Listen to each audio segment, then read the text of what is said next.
The Konami Code is, without a doubt, the most well-known cheat code in the world. Up, up, down, down, left, right, BA, start, sometimes with select in it. This code and its history reveal some pretty funny truths about developers and early video game development. In an era before the internet, it's also incredibly impressive that the Konami Code has managed to hang around as long as it has. The code is probably most associated with one of Konami's most well-known games, Contra. In that game, use of the code will grant 30 lives. However, that's not where the code started. This story starts with developer Kazuhisa Hashimoto, a Japanese computer programmer and game developer. In 1981, Hashimoto graduated college and joined about 30 or so other developers working for Konami. At the time, Konami was basically involved in the creation of slot machines, but they were just starting to expand and export games into the United States. Later that year, Konami began to find arcade success, producing games like Scramble, Frogger, and Super Contra. By 1984, Konami began to develop games for the Famicom, otherwise known as the Nintendo Entertainment System. Indeed, Konami would become the first third-party developer to sign a development contract with Nintendo. According to Hashimoto, experienced programmers were left to work on the coin-op games, still the bread and butter of Konami, while newer programmers were put into game design for Nintendo. That included Hashimoto. Hashimoto's first game for the Nintendo was Track and Field, which he says took 6 months with 2 people. Hashimoto continued to work on Nintendo games, working next on Gradius, which took 18 months to develop. For those of you who are unfamiliar, Gradius is a side-scrolling space shooter game. You shoot bad guys and earn power-ups to make your Vic Viper starship stronger. For the uninitiated, or even for the experienced, the game is tough. And that was certainly the case for Hashimoto. Remember, Nintendo was still brand new. It's not like today's programmers who basically grew up with games and had plenty of chances to play. The newness of the medium meant something unimaginable to today's gamers. Programmers weren't always gamers, and they weren't even good at the games that they created. This led to a second problem. Any game of any repute has to have bug testing. In bug testing, a programmer or player has to play the game, including under various scenarios and across the length of the game, under different circumstances. From there, the tester has to find issues or programming errors, then report them to get them fixed. Today, most larger firms outsource their bug testing. They send builds of games, have them played, and log any errors. However, that's with modern technology. Prior to this, programmers themselves had to play games for bugs. This created issues for Hashimoto. With no staff and no publicly available playtesters, he had to play the game himself. Except he sucked at it. This led to the Konami Code. Gradius didn't have passwords, so Hashimoto had to put in a code that was easy for him to remember. Thus, the easy-to-remember and rather rhythmic up-up down-down combination.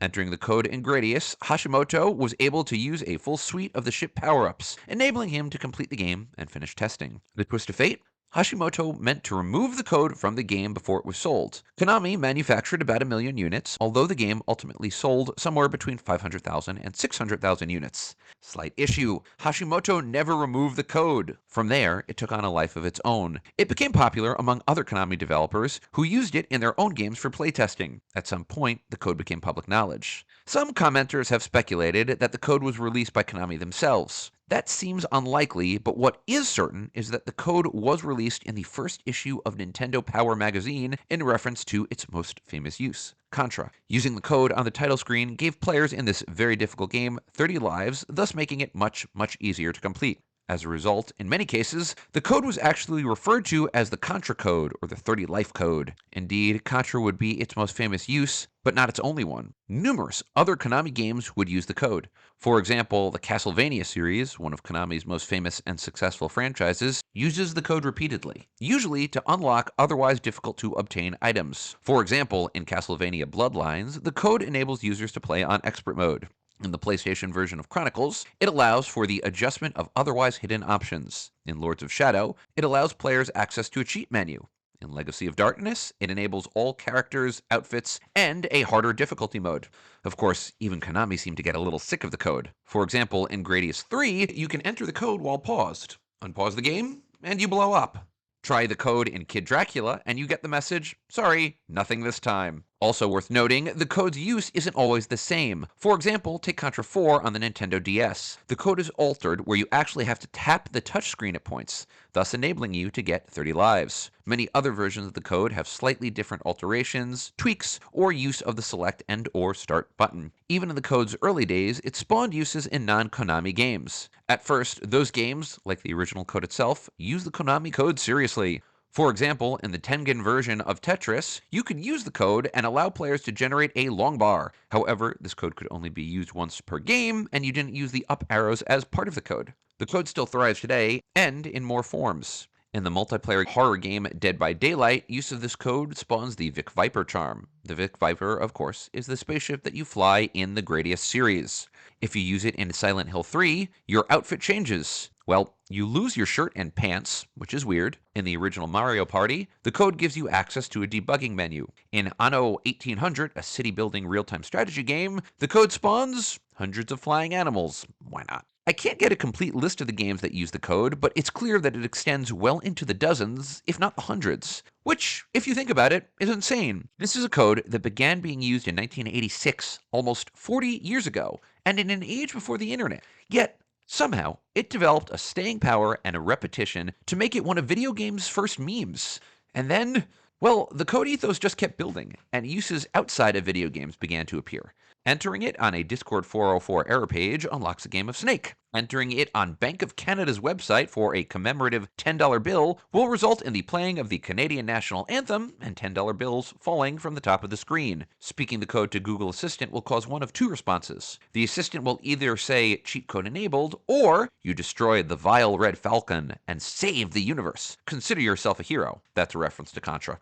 Alexa takes a similar tact. She says one of a few phrases. Ding, ding, ding, ding, ding. Great job, you've secured all the power-ups. Sorry, so close, no power-ups for you. Or, Super Alexa mode activated. Starting reactors online. Enabling advanced systems online. Raising dongers. Error. Dongers missing. Abort.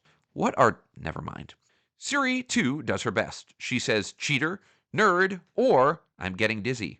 Entering the code on Facebook once generated a lens flare, although that feature seems to have been removed. Heck, even children's toys got in on the code. Entering it on certain Fisher-Price toys triggered a special sequence of light and sound. The code even became popular within the annals of pop culture. Unsurprisingly, it earned a place in the video game movie Wreck-It Ralph, where King Candy uses the code to access a portion of the game code for Sugar Rush. The Deftones also have an instrumental track entitled UUDDLRLRAB Select Start. Now, unfortunately, while I wish the story had a happier ending, it doesn't. Kazuhisa Hashimoto died in February 2020. His death was reported via tweet by Konami. He was only 61 years old. Yuji Takanouchi, a friend of Hashimoto's, said in a tweet, quote, "We pray for the souls. As someone who got in the same boat and shared a little time, the obituary was a bit painful. Please keep making games in heaven. Thank you very much." Hashimoto always seemed proud of his role in video game history, freely giving interviews on the code that he helped to create and ingrain into a part of pop culture. It's to his credit that this invention, one born of necessity, would take on a life of its own and become something deeply endearing to multiple generations of video game fans. Hashimoto would program video games for the rest of his life, working on a variety of games, including Goonies, The Legend of the Mystical Ninja, and the International Soccer Superstar series. His legacy can be found in his games and in the code he created for us all. Thank you so much for watching, my friends. If you enjoyed this video, and I hope you did, please click on the next video that the almighty YouTube algorithm has served up for you. And don't forget to like or subscribe. Have a wonderful day out there, and I hope you enjoyed watching this video as much as I liked making it. Take care, everybody.